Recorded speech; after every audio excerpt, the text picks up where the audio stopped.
If you still want to be snowboarding well beyond your 30s, 40s, and 50s, what you do in your 30s matters more than you think. Tune in. I have a theory. My theory is this: the foundations and positive habits that we create in our 30s and early 40s can set us up for life. As I get older, I notice that it's much harder to create positive habits in my life, and I can only imagine in 20 years it's going to be even that much more challenging. This video is about longevity and riding hard well beyond your 30s. My goal is by the end of this video, you can implement 5 of these actionable items literally today. Before we dive in, my name is Mark. I'm a doctor of physical therapy and snowboard instructor at Bachelor, along with my wife, Sarah, who is a licensed massage therapist, certified yoga instructor. And these days we do all of these things for snowboard athletes like yourself to keep you riding well beyond your 70s. Plus. Short disclaimer, this is not medical advice. Yes, I am a medical professional, but I always encourage those who are deeply curious to reach out to their personal medical doctor and ask them some of these questions. These are simply my observations and expertise that I've gained over the years from talking to experts in their field. And I want to talk about 2 things. One is the difference between health span versus lifespan. I promise, stick with me. I will tell you how this applies to snowboarding. What is health span? Health span is the amount of time in your life that you are a healthy human being. You're strong, you're capable, and you're able to do anything and everything that you wish. Lifespan is the amount of time that you're alive. It doesn't necessarily mean you are healthy. It just means I may live to be 90, but I could be bedridden for 20 years. The goal is to minimize this gap and make sure that there's a very short crossover from how healthy you are to the end of your days. Now we can apply this to snowboarding as well. Some of you maybe have been snowboarding for a long time, but it doesn't mean you are continuing to progress or have the greatest time on the mountain. You may need to end your day early, and maybe you're not able to keep up with your children. I would consider this a long lifespan.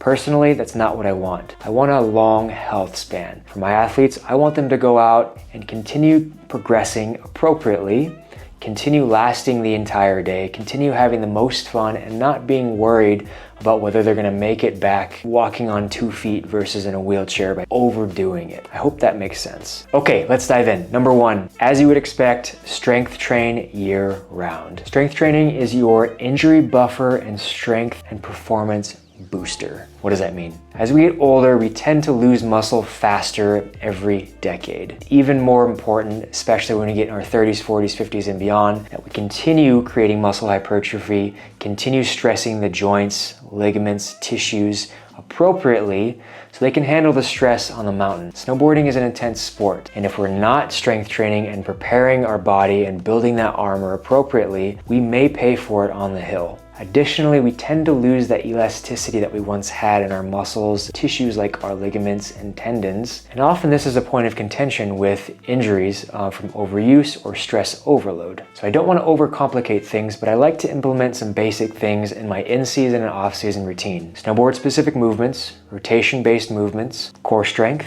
and a little bit of plyometrics. Taper your days from an upper day to a lower day. Keep it 2 days a week. Keep it simple. If you don't have a gym, turn it into a bodyweight strength routine. Yes, we have many programs that we've created, and I encourage you to check those out, but it doesn't have to be complicated. Try to keep it 30 minutes or less. There you go. Number 2, aerobic routine or cardio is so important. Snowboarding, and we've mentioned this before, is this unique combination of power, strength, and aerobic. There's not a lot of sports that incorporate all of these things all in one. Sure, you may be able to be a fantastic snowboarder for that first hour, but can you last the 2nd, 3rd, 4th, 5th hour? Are you able to keep up with your kids who have endless energy? The heart knows no difference. So whether that is bike riding, whether that's going on a jog, whether that's speed and agility, which we always encourage, whatever it is, we encourage you to work on your aerobic, work on that heart, work it out in a variety of ways, whether that's hill runs, whether that's a slow jog, whether that's a walk around the neighborhood. Continue exercising the heart to pump blood throughout the system. Not only will it translate well onto the mountain, but it'll apply to your day-to-day life. High blood pressure is probably one of the most common symptoms in America and beyond. By exercising our heart, it not only exercises the heart itself, but exercises the tissues, the arteries, the veins that often get very stiff as we age. All right, I'll get off my soapbox. I'm excited to announce this new partnership with Gnarly Nutrition. We don't take many supplements. Yes,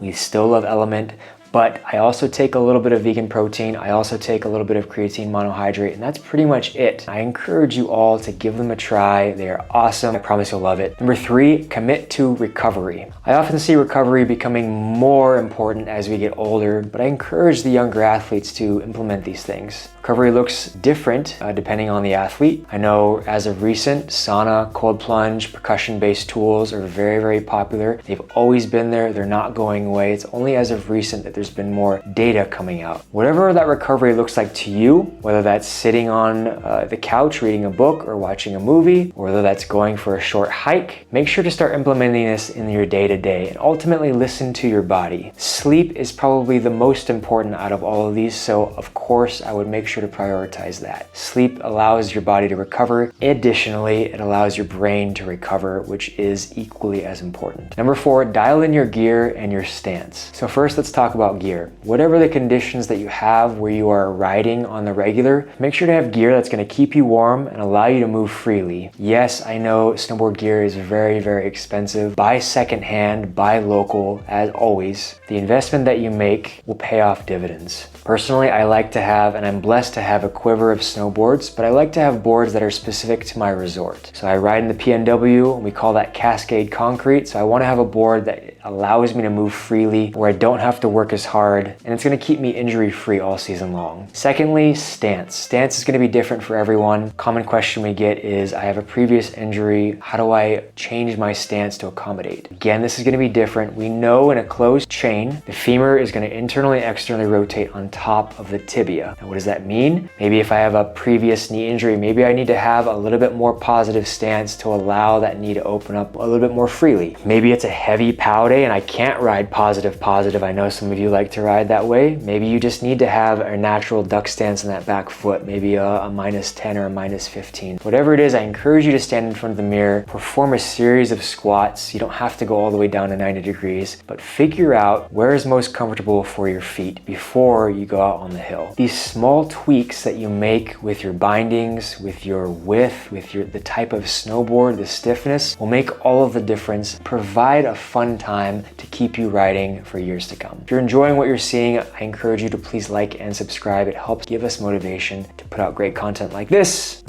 Thank you. Number 5, longevity is always greater than ego. The time is now to stop comparing ourselves to the 20-something-year-olds. Focus on better technique, focus on more efficient riding, and focus on learning when to say no. How is the weather? How is your mental game? How is your recovery? Who are you riding with? These are all factors that I now incorporate in my day-to-day before I push myself beyond my comfort. That's not to say that you can't progress, and I still encourage you to do so, but there's ways to do it smarter so you can walk away from the situation. Sometimes it's okay just to cruise around on the groomers and not push yourself beyond your comforts for that day. I know for me, I like to write down one long-term goal before every season, and then I may set some short-term goals every now and then. Okay, that's it. I'm done talking. My hope is that you were able to pull a couple of nuggets from this and I wasn't too repetitive. But again, I'm nearing 40 years old and I try to implement all of these things now, and I have since my 20s, and I feel as good as I have ever in my life. And I encourage you to not only incorporate some of these, ask questions, reach out to experts. Snowboarding itself is such a young sport, and many of us are